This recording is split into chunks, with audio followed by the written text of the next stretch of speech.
I'm Samantha Carter, 32, and 3 months ago I became the reluctant owner of my dad's decrepit gas station.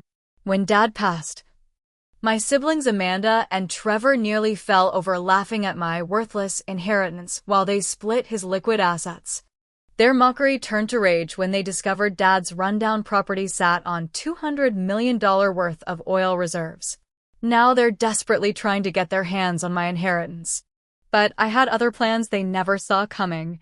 Before I tell you how I turned the tables, where are you watching from today? Hit that like button and subscribe if you enjoy stories about karma finally catching up to greedy relatives. My father, Robert Carter, was the hardest working man I've ever known. He purchased Carter's Fill and Go 35 years ago when it was just a two-pump station with a tiny convenience store attached.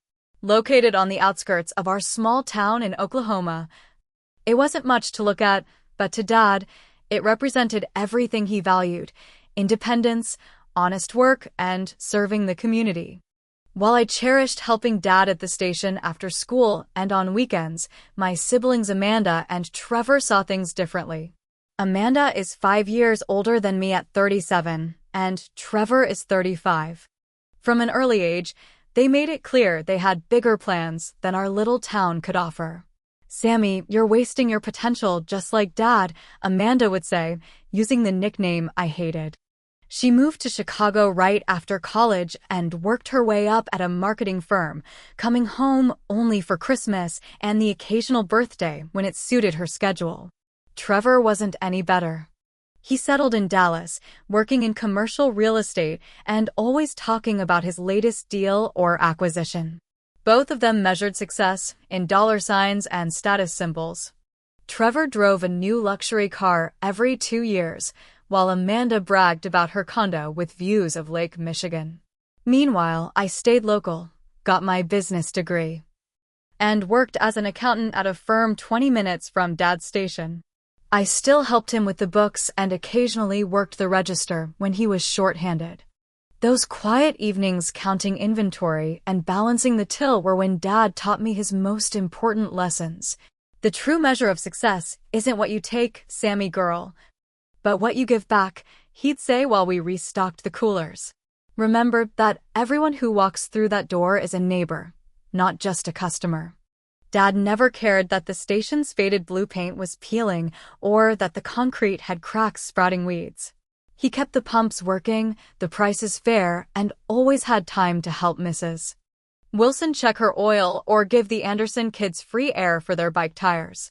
When Dad was diagnosed with congestive heart failure 3 years ago, I started spending even more time at the station and at his house. I drove him to doctor's appointments, managed his medications, and gradually took over more responsibilities at the Fill and Go. Amanda and Trevor called occasionally, but always had excuses when I suggested they visit. "Business is crazy right now," Trevor would say. "I'll try to make it down next month." Amanda would promise, though next month never seemed to arrive. During Dad's last year, he started making cryptic comments about the station that I didn't fully understand at the time. "This old place is worth more than anyone realizes," he'd say, looking out the office window at the dusty lot. "Not just in dollars, but that too. Much more than meets the eye." I assumed it was nostalgia talking or perhaps the medications affecting him. The station barely broke even most months. The property itself, about 3 acres along Route 16, wasn't worth much in our economically depressed region.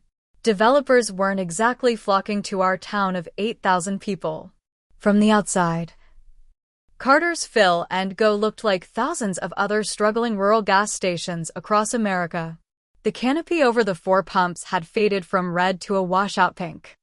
The convenience store's fluorescent lighting made the linoleum floor look even more tired than it was. Dad's office was little more than a converted storage room with a metal desk and filing cabinets that had seen better days in the 1980s. But despite its appearance, Dad treated that station like it was a 5-star hotel. He knew every regular customer by name, kept candy behind the counter for their kids, and often let locals who were down on their luck run a tab until payday. He sponsored Little League teams and bought full-page ads in the high school yearbook every year. "The station isn't just a business," he told me once. "It's a responsibility to the community." Never forget that, Samantha. I promised I wouldn't. Though I never expected I'd be the one carrying on that responsibility. Not until those final weeks when his health took a sudden downturn. And I found myself sleeping in the recliner next to his hospital bed while my siblings sent flowers and brief video calls instead of showing up in person. The night before he passed, Dad took my hand and squeezed it with surprising strength. "I've made arrangements," he said. "Trust me and trust yourself.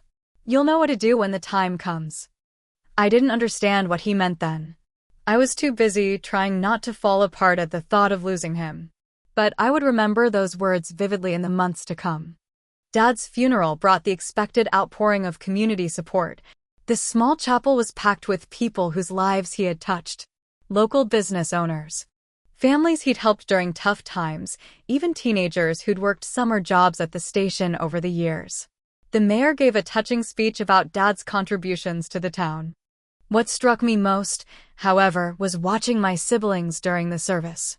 Amanda dabbed at dry eyes with a pristine handkerchief, accepting condolences with practiced grace while checking her phone when she thought no one was looking. Trevor worked the room like a networking event, exchanging business cards with some of Dad's more successful friends. "He looks peaceful," Amanda said as we stood by the casket, her voice lacking any real emotion. "He would have wanted something simpler," Trevor added, eyeing the modest arrangements I'd chosen. "We could have contributed to something more appropriate." 3 days after we laid Dad to rest, we gathered at his attorney's office for the reading of the will. Mr. Grayson had been Dad's friend and legal advisor for over 30 years, and his solemn expression gave nothing away as we settled into the leather chairs in his office. "Robert was very specific about his wishes," Mr. Grayson began, adjusting his reading glasses. "He revised this will approximately 1 year ago, when his health began to decline more rapidly." Amanda sat forward, legs crossed at the ankles, looking every bit the successful executive in her tailored black suit. Trevor leaned back in his chair, projecting casual confidence, but his fingers drummed impatiently on the armrest.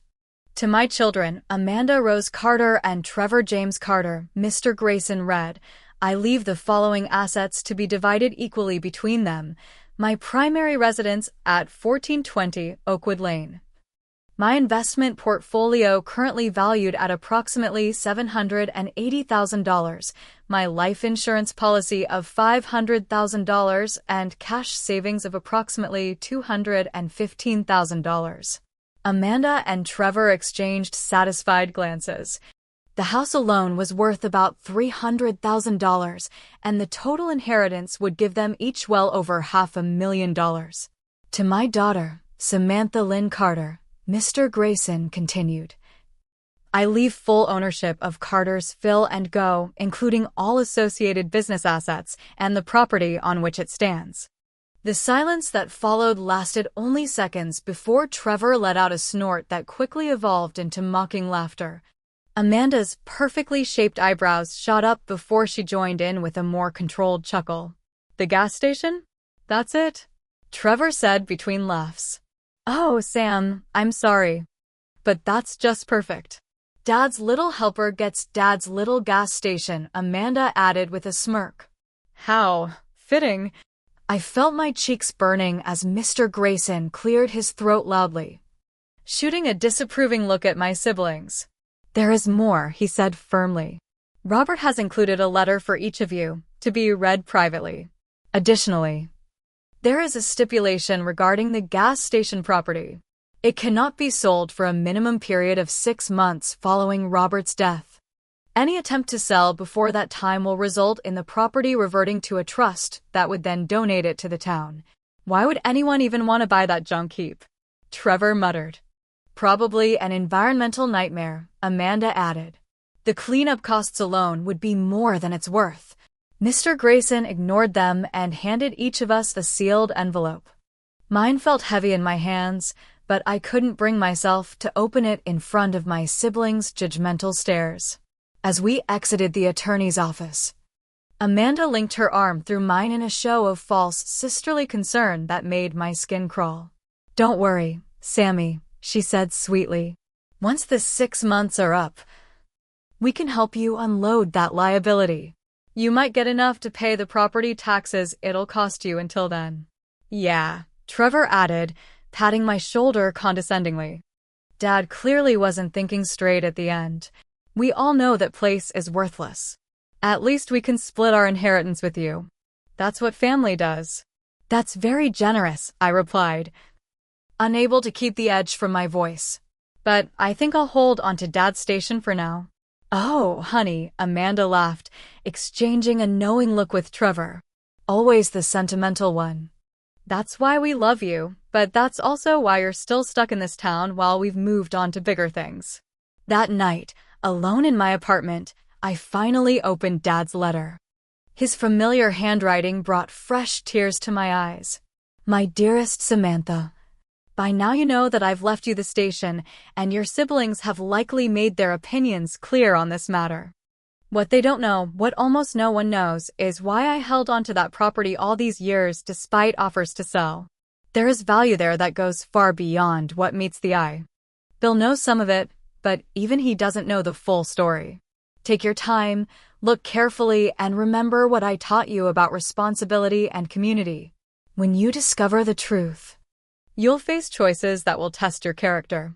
I trust you to make the right ones. All my love, Dad."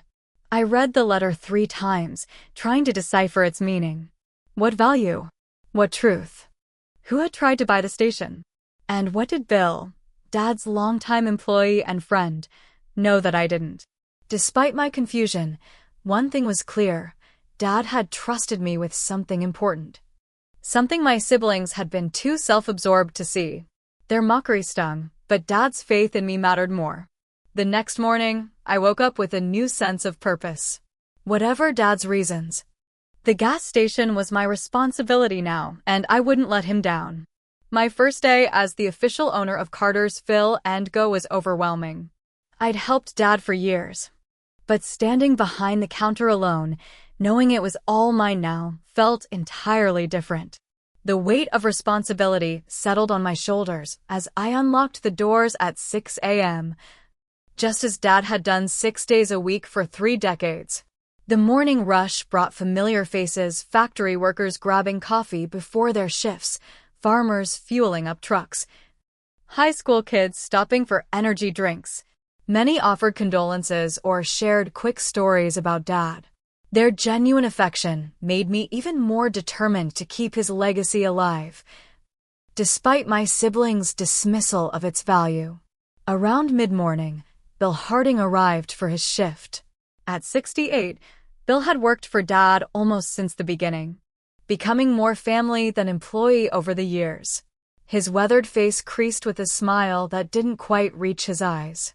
"Morning, Miss Samantha," he said, using the formal address he'd stubbornly maintained despite my protests. "How's the new boss doing today?" "Just trying to figure it all out, Bill," I admitted. Dad left some pretty big shoes to fill. Bill nodded, his expression unreadable. "That he did. Your daddy was one of a kind." As he tied on his red Carter's Fill and Go apron, I noticed him glancing toward the back office, then at me, as if weighing something in his mind. "Something wrong, Bill?" "No, ma'am," he replied too quickly. "Just thinking we're low on window washer fluid. I'll check the storage room." Throughout the day, I caught Bill watching me with an odd expression several times. When I approached him about it, he'd find some task that needed immediate attention. By closing time, my curiosity had turned to suspicion. Bill knew something about the value Dad had mentioned in his letter. After locking up, I decided to do a thorough inventory of the office, something I'd put off since Dad's passing. The small room was exactly as he'd left it, desk cluttered with invoices and receipts, walls decorated with faded photos of the station through the years, and the ancient filing cabinets standing sentinel in the corner. The filing cabinets. Something about them tugged at my memory. I'd used the first two regularly while helping Dad with bookkeeping, but the third one in the back corner had always been locked. Dad had said it contained ancient history that nobody needed to worry about. When I tried the drawer now, it was still locked. The key wasn't on Dad's keyring or in any of the desk drawers. I was about to give up when I remembered Dad's odd habit of hiding important items in plain sight. I examined the framed photo of us standing in front of the newly installed digital price sign, Dad's proudest upgrade from 10 years ago. Sure enough, taped to the back of the frame was a small key. Before I could try it, the bell above the front door jangled. I quickly returned the photo to the wall and stepped out of the office. "Sorry, we're closed," I called out. A tall man in an expensive suit stood examining the candy display. He turned with a practiced smile. "Miss Carter?" "Samantha Carter." "Yes, that's me. Jackson Miller, Horizon Development." He extended a business card. "I was hoping to have a word with you about your property here." I accepted the card cautiously. "What about it?" "I understand you've recently inherited this establishment. My company would like to make you an offer, a very generous offer for the land. We've been interested in this location for some time." "I'm not selling," I replied automatically. "There's a stipulation in my father's will anyway. The property can't be sold for 6 months. His smile didn't waver. "We're aware of that requirement and are prepared to wait. However, we can draw up the paperwork now with a future closing date. I'm authorized to offer you $400,000, twice the current market value for similar properties in the area." The amount made me pause. The station was barely breaking even, and $400,000 would give me a fresh start anywhere I wanted. But Dad's letter nagged at me. "Thank you, Mr. Miller, but I'm not interested." His smile tightened. "Perhaps you should take some time to consider. This is a very fair offer for a struggling business. Should you change your mind, my number is on the card." After he left, I called Amanda, something I rarely did voluntarily. "Someone just offered me $400. 000 for Dad's station," I told her without preamble. "Take it," she exclaimed immediately. "That's insane money for that dump." "Who would pay that?" "Horizon Development, apparently." "Never heard of them, but who cares? Take the money and run, Sammy. We'll help you invest it." Trevor called within 10 minutes of hanging up with Amanda. Amanda told me about the offer. He said, "Listen, something's fishy if they're offering double market value. Let me negotiate for you. I deal with commercial properties all the time. I bet I can get them up to $500,000. Maybe more." "I thought you said the station was worthless," I reminded him. "Well, obviously I was wrong. Just don't sign anything without talking to me first, okay? We're family. We should stick together on this." Their sudden interest only strengthened my resolve to discover what Dad had been hiding. That night, after hours of searching through the newly opened filing cabinet, I found a folder labeled Survey Reports 1993 to 1994. Inside were geological surveys and land assessments, most of which meant nothing to me. But paperclipped to the back was a handwritten note from someone named Thomas Weber, confirmed presence of substantial reserves. Conservative estimate 3-5 M barrels. Recommend silence until technology improves or prices rise. They're watching. My heart raced as I stared at the note. Oil reserves? Under our rundown gas station? It seemed too incredible to believe. But it would explain Horizon's interest and Dad's cryptic comments about hidden value.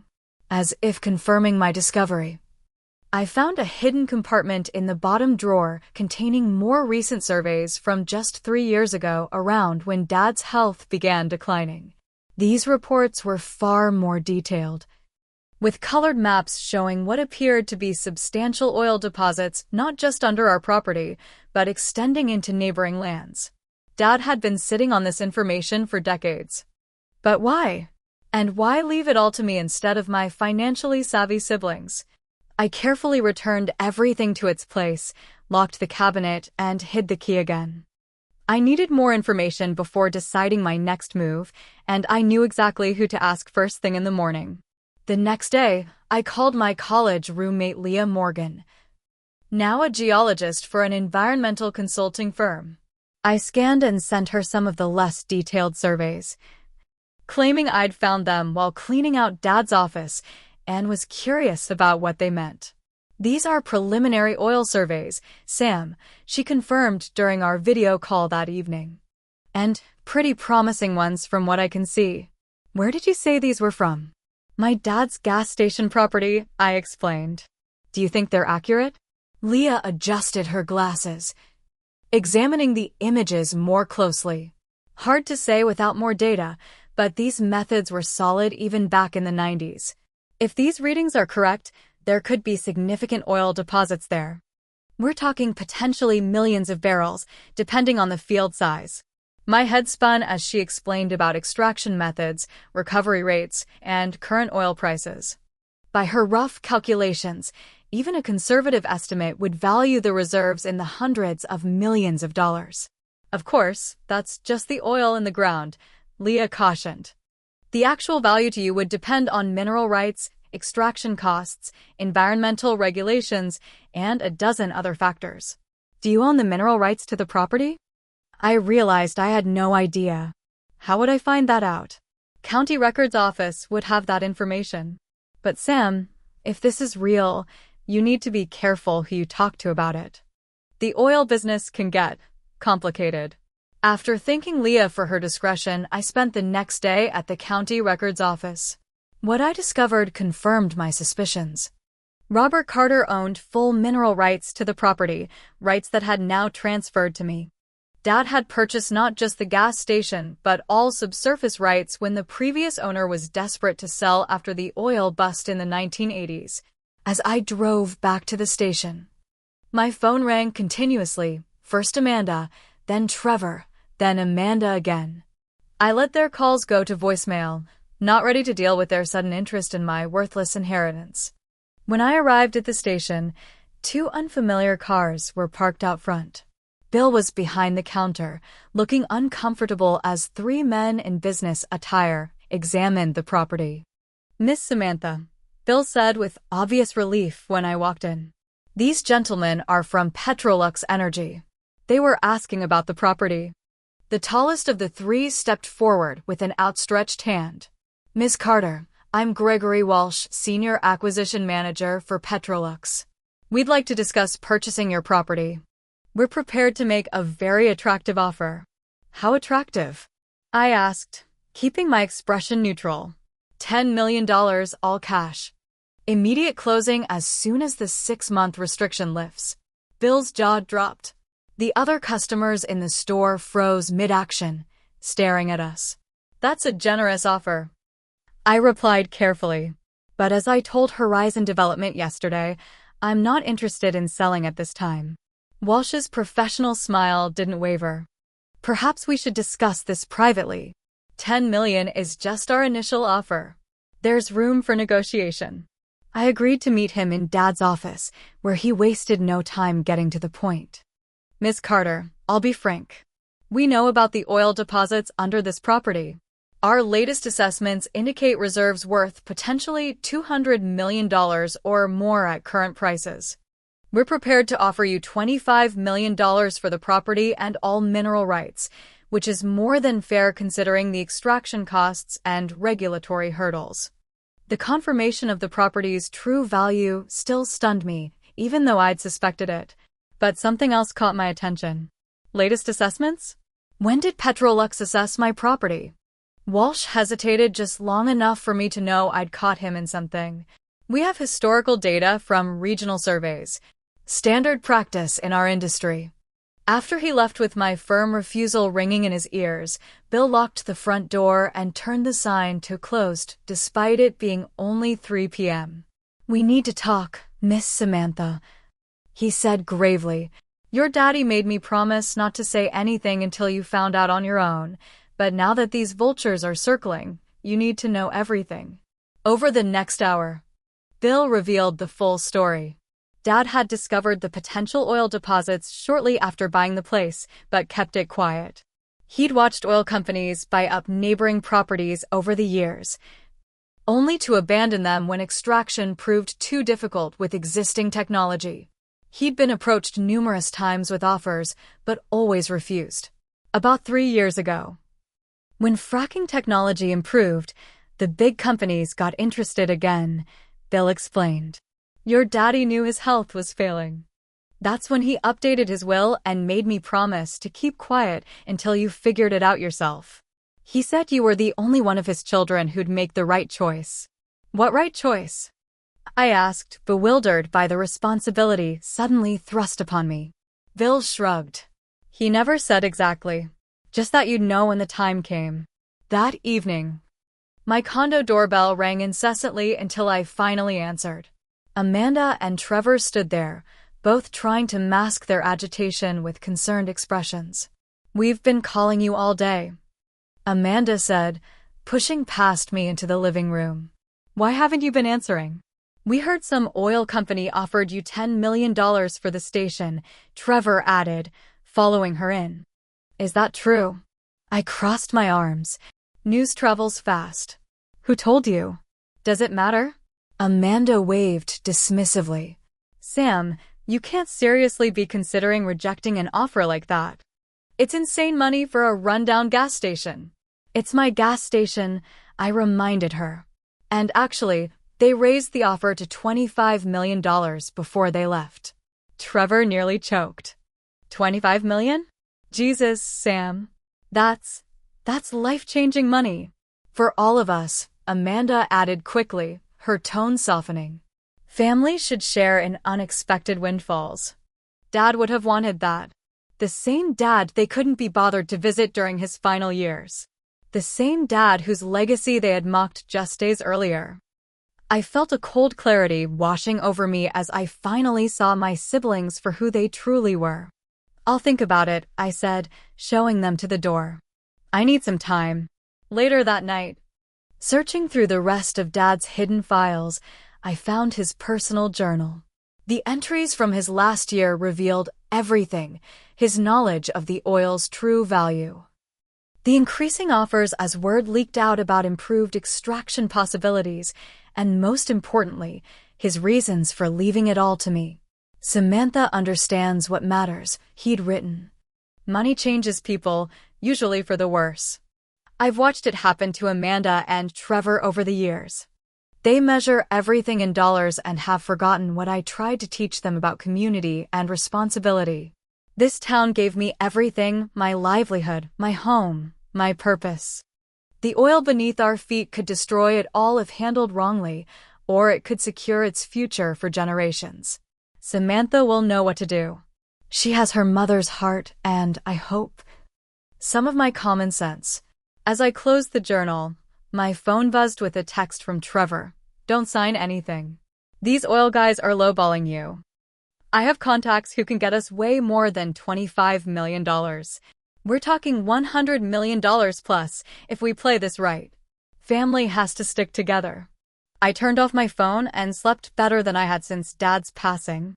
3 days later, I was restocking the coolers when Amanda swept in wearing designer sunglasses and carrying a gourmet bakery box. Peace offering, she announced, setting down the box and revealing an assortment of pastries. I thought we could have a coffee and chat, sister to sister. I'm working, Amanda, I replied, continuing to arrange energy drinks. That's actually what I wanted to talk about. She lowered her voice conspirationally. You don't have to work here anymore, Sammy. Do you understand what's happening? This property is sitting on an oil gold mine. Trevor and I have been doing research. I bet they had.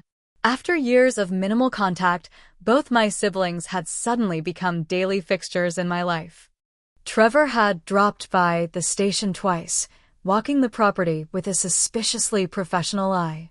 Amanda had called with increasingly transparent attempts to discuss my options. The smart play, Amanda continued, following me around the store, is to form a family corporation before selling. For tax purposes. Trevor's already spoken with his firm's best corporate attorney. How thoughtful, I remarked. And I assume this family corporation would have 3 equal shareholders? Amanda's smile was triumphant.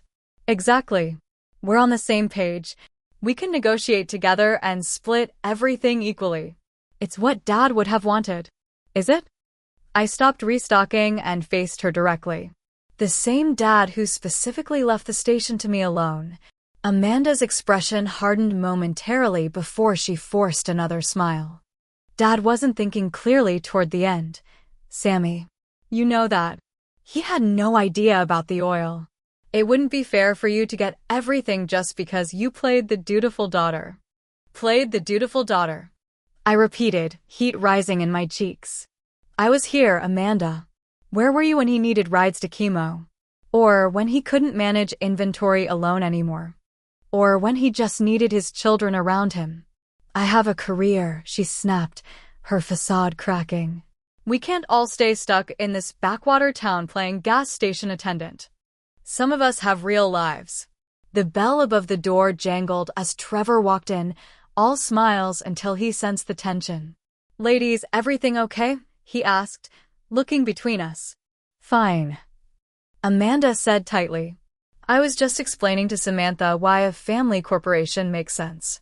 It's a no-brainer, Trevor agreed enthusiastically. My real estate contacts are already salivating. I've got Petrolux, Horizon, and Western Oil all interested. We could start a bidding war and push this north of $150 million. So you've been talking to oil companies behind my back? I asked. Trevor had the grace to look slightly embarrassed. Just preliminary discussions. Nothing binding. But they're desperate for this land, Sam. We need to strike while the iron is hot. I looked between my siblings, Amanda with her perfectly highlighted hair and Trevor with his expensive watch, and saw nothing of Dad in either of them. I need to think about it, I said finally. This is a big decision. Don't think too long, Trevor warned. These companies won't wait forever. And neither will we. His words hung in the air after they left, more threat than warning. That evening, I received an email from Mr. Grayson, Dad's attorney. Miss Carter, I think we should meet at your earliest convenience. Some concerning information has come to my attention regarding your siblings' intentions. The next morning in his office, Mr. Grayson laid out what his sources had discovered. Trevor and Amanda had consulted with another attorney about challenging Dad's will on grounds of undue influence and diminished capacity. They're claiming I manipulated Dad. I asked. Incredulous. Unfortunately, yes, Mr. Grayson confirmed, removing his glasses. They're preparing to argue that your father's illness impaired his judgment and that you took advantage of your position as his caregiver to influence his estate decisions. That's ridiculous. They've barely visited him. I have text messages where they repeatedly canceled plans to see him. Those will certainly help our case, he nodded. But you should be prepared for an ugly legal battle. These challenges can take years and drain significant resources. They're just trying to pressure me into sharing the oil money. I realized aloud. Most likely. And there's more. My contacts at the county records office inform me that someone attempted to file paperwork claiming partial ownership of the property based on an alleged verbal agreement with your father. The signatures appeared suspicious, so they contacted me. Trevor, I muttered. He tried to forge documents. It appears so. Fortunately, the clerk recognized your father's signature from legitimate documents and flagged it for review.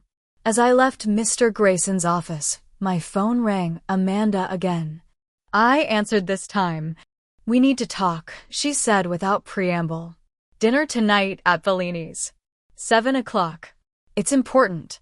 Bellini's was the fanciest restaurant in our small town. A place Dad had only taken us for the most special occasions. I agreed to meet them, curious what new angle they would try. The restaurant was nearly empty on a Tuesday night. Amanda and Trevor had secured a private corner booth and were already drinking wine when I arrived.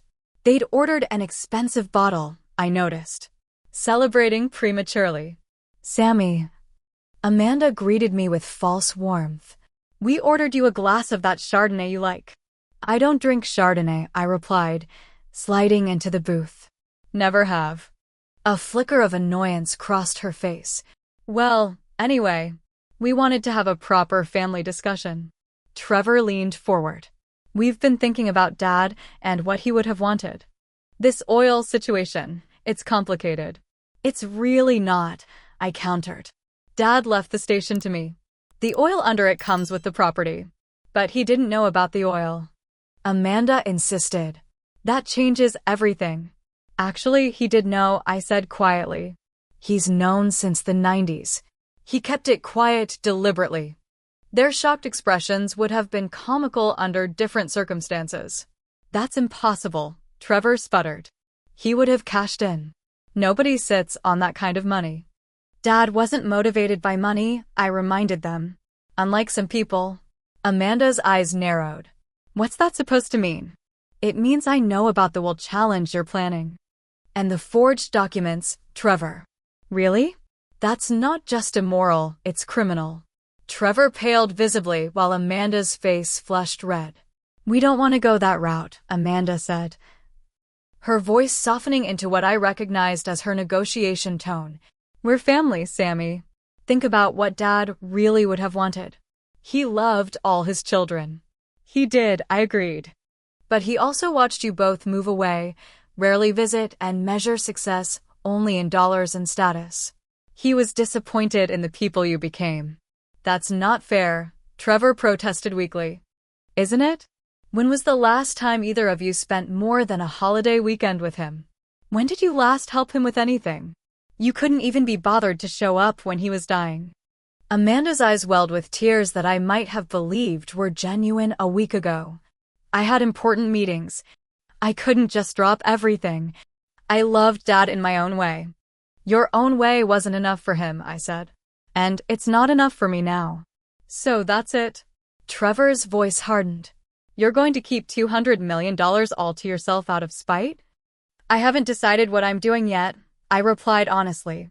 But whatever I decide, it will honor Dad's wishes, not yours. Fine, Amanda snapped, dropping all pretense of sisterly concern. Have it your way? But you should know we've already filed the paperwork to challenge the will. You either work with us and split this 3 ways, or we'll tie you up in court for years. By the time the legal battles end, you'll have spent more on attorneys than you'd have made running that pathetic gas station for a lifetime. We don't want to do this, Trevor added, though his expression suggested otherwise. But we will. Dad's estate should benefit all his children equally. You have until the end of the week to agree to our terms, or our lawyers will proceed. I stood up, surprisingly calm despite their threats. I think we're done here. 1 week, Samantha. Amanda called after me as I walked away. Don't be stupid about this. Driving home, I felt strangely liberated. For years I'd tried to maintain relationships with siblings who clearly saw me as nothing more than their small-town sister who'd never amounted to much. Now, with their true characters fully exposed, I could finally stop trying. I had decisions to make, and for the first time, pleasing Amanda and Trevor wouldn't be a factor in my choices. The next morning, I arranged an emergency meeting with Mr. Grayson and his associate, a sharp young attorney named Eliza Chung who specialized in mineral rights and energy law. Your siblings have a weak case, Eliza assured me after reviewing the details. Your father was mentally competent when he revised his will, as his doctor's records will confirm. And we have ample evidence that you didn't exert undue influence. You were simply the child who remained involved in his life.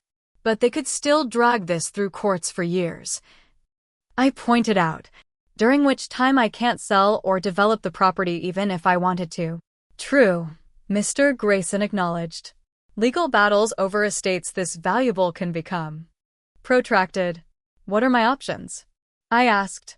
They outlined several approaches, from fighting the case head-on to various settlement structures.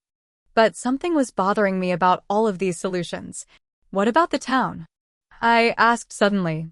If one of these oil companies buys the property and starts major drilling operations, how will that affect Riverdale? Eliza hesitated. That's difficult to predict precisely. Similar situations in other small towns have had mixed results. There would be some job creation. Certainly, tax revenue would increase. But there can also be environmental concerns, infrastructure strain, housing shortages or price spikes as workers move in, and significant changes to the community character. Her diplomatic answer confirmed my fears. I'd seen what happened to Millerville, 50 miles north, after Western Oil developed major operations there. Initial prosperity had given way to pollution concerns, housing crises, and eventually, when the oil production declined, a worse economic situation than before. I need to understand all my options, I said firmly. Not just for me or my siblings, but for the community Dad cared about. Over the next 3 days, I met with environmental experts, community development consultants, and ethical business advisors. I spent evenings reading Dad's journals more carefully, understanding his vision for the property and the town he loved. I spoke with town council members, local business owners, and ordinary residents about their hopes and concerns for Riverdale's future. A plan began to take shape, one that honored Dad's legacy while securing both my future and the town's. I also took precautions against my siblings' schemes. Working with Mr. Grayson, I documented everything, their threats, attempted forgery, and sudden interest in a property they'd previously mocked. On his advice, I began recording all our conversations, which was legal in our state with one-party consent. Meanwhile, Amanda and Trevor escalated their pressure campaign. They showed up at the station unannounced, called mutual friends to try to talk sense into me, and even contacted local newspaper reporters about the sad story of siblings divided by greed. Their deadline, the arbitrary 1-week ultimatum, arrived with a formal letter from their attorney demanding I agree to their terms or face immediate legal action. I didn't respond. That evening, they both appeared at my condo door. "Time's up, Sammy," Trevor said when I opened the door. "Have you made the right decision?" "I've made my decision," I replied calmly. "Come in. We should discuss this privately." Once seated in my living room, Amanda started in immediately. "So you'll agree to the family corporation structure? Equal shares among all 3 of us?" "No," I said simply. "I won't." Trevor's face reddened. "Then you leave us no choice. Our attorney files the will challenge tomorrow morning." "Before you do that," I said, "you should know I've been recording our conversations." I placed my phone on the coffee table between us, including the dinner at Bellini's where you essentially tried to blackmail me. "And I have documentation of the forged ownership papers you attempted to file, Trevor." "You can't prove I did that," he blustered, but his face had gone pale. "The county clerk identified you from the security camera. You weren't exactly subtle." Amanda leaned forward, her expression calculating. "What's your point, Samantha? Are you threatening us now?"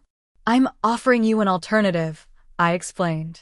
"One last chance to be part of something that would make Dad proud, instead of proving he was right about you both." "What are you talking about?" Trevor demanded. I outlined my plan. A community trust that would manage the oil rights for the benefit of both the town and our family. Sustainable development with strict environmental protections and long-term investments in Riverdale's future. You'd each receive a significant portion, I concluded. Not equal thirds, but substantial amounts. However, there would be conditions attached about how the money is used and distributed over time. Conditions? Amanda scoffed.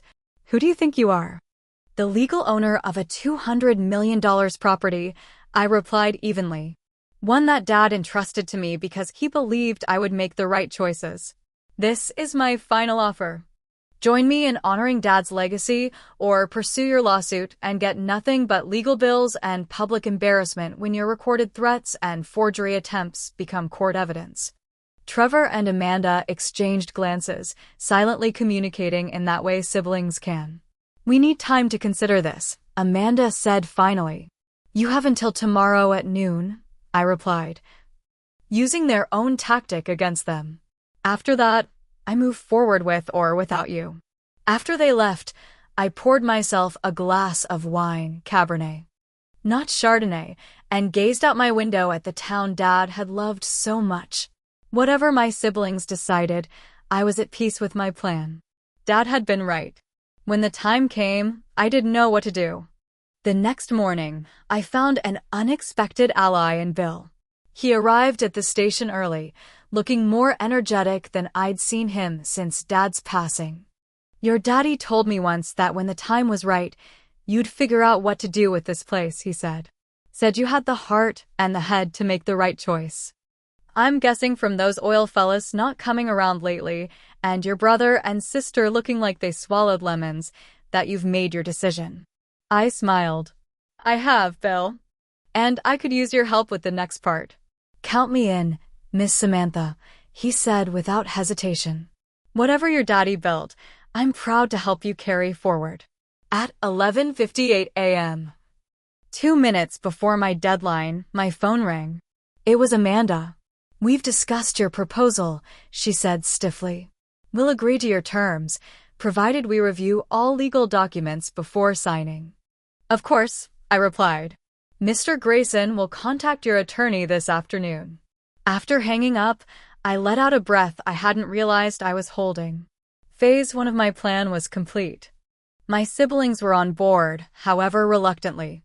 Now came the harder part, implementing a vision that would transform not just my life, but the entire community Dad had served for so many years. 1 month later, I stood at a podium in the Riverdale Community Center, facing a packed audience of curious townspeople. News had spread that something big was happening with Carter's Fill and Go, though few knew the details. Rumors ranged from a major oil corporation takeover to a shopping mall development. In the front row sat Amanda and Trevor, their expressions carefully neutral. Behind them were Mr. Grayson, Eliza Chung, and Bill, all looking considerably more supportive. Mayor Wilson and the town council members occupied a reserved section, their anticipation palpable. "Thank you all for coming," I began, my voice steadier than I felt. "Many of you knew my father, Robert Carter, as the owner of Carter's Fill and Go for over 30 years. What most people didn't know was that Dad discovered something valuable beneath that property decades ago, oil reserves worth approximately $200 million at current market prices." A collective gasp swept through the room, followed by excited murmurs. I raised my hand for quiet. Dad kept this secret for years because he understood something important. Sudden wealth can destroy as easily as it can create. He wanted this discovery to benefit not just his family, but the community that supported him throughout his life. I explained how several oil companies had approached me with offers to buy the property and extract the oil using methods that would maximize short-term profits, with little regard for long-term community impact. That wasn't what Dad would have wanted, I continued. So today, I'm announcing the formation of the Carter Community Trust, which will manage these resources in a way that honors his legacy and secures Riverdale's future. Over the next 20 minutes, I outlined the details of the trust structure, which had been carefully crafted with expert guidance. The oil rights would be leased, not sold, to a smaller, environmentally responsible extraction company that had agreed to our strict terms. Royalties would flow into the trust, which would be governed by a board including family members, town officials, and citizen representatives. 30% of all proceeds will fund the Robert Carter Scholarship Foundation, providing college education for Riverdale students, I explained. Another 30% will support community development projects, including infrastructure improvements, small business grants, and environmental protection initiatives. I gestured to a large screen behind me where a rendering appeared of a new community center and park to be built on the current gas station site once a carefully phased extraction process was complete. 20% will be allocated to a permanent endowment ensuring Riverdale's financial stability for generations to come, I continued. The remaining 20% will benefit the Carter family, including my siblings Amanda and Trevor, who have agreed to join me in this endeavor. I glanced at them. noting Amanda's tight smile and Trevor's slightly dazed expression. They had ultimately recognized that my plan offered them substantial wealth without the risk and expense of a protracted legal battle they might well lose. The agreement they'd signed included generous distributions, but required their participation on the trust board and adherence to Dad's values of community service, conditions they'd reluctantly accepted. "The first project begins next month," I announced. "With the renovation of Riverdale High School's science labs and the establishment of 20 full scholarships for students pursuing degrees in environmental science, engineering, business, and healthcare fields that will help our community thrive." The applause was thunderous. As I stepped away from the podium, Mayor Wilson took my place to express the town's gratitude and excitement. I moved to sit beside Bill in the second row. "Your daddy would be bursting with pride right now, Miss Samantha," he whispered, his eyes suspiciously moist. "I hope so," I replied, blinking back my own tears. After the presentation, as people mingled and discussed the announcement, Amanda approached me. "Quite a performance," she said, sipping champagne from one of the reception flutes. "You've managed to make yourself the town hero." "That wasn't the goal," I replied honestly. "Maybe not, but it's still the result." She studied me with new eyes. "I underestimated you." "We both did." "You underestimated Dad too," I pointed out. "He knew exactly what he was doing when he left me the station." For once, Amanda didn't have a quick retort. After a moment, she nodded slightly. "Maybe you're right. I didn't give him enough credit." "Or you." It wasn't quite an apology, but from Amanda, it was significant. Across the room, Trevor was deep in conversation with the mayor, gesturing enthusiastically. He'd already begun positioning himself as a key player in the trust's development initiatives, his real estate expertise suddenly relevant to his hometown. In the weeks and months that followed, the Carter Community Trust transformed Riverdale. The scholarship program enabled students who could never have afforded college to pursue their dreams. Community improvement projects created jobs and renewed civic pride. The carefully managed oil extraction proceeded with minimal disruption and strict environmental monitoring. The gas station itself remained operational during the initial phases, with Bill overseeing a staff of local workers. Eventually, as planned, it would be transformed into a community center with a small museum honoring the town's history and Dad's legacy. But for now, it continued serving the community as it always had, a gathering place where neighbors connected over coffee and conversations. My relationship with Amanda and Trevor evolved too.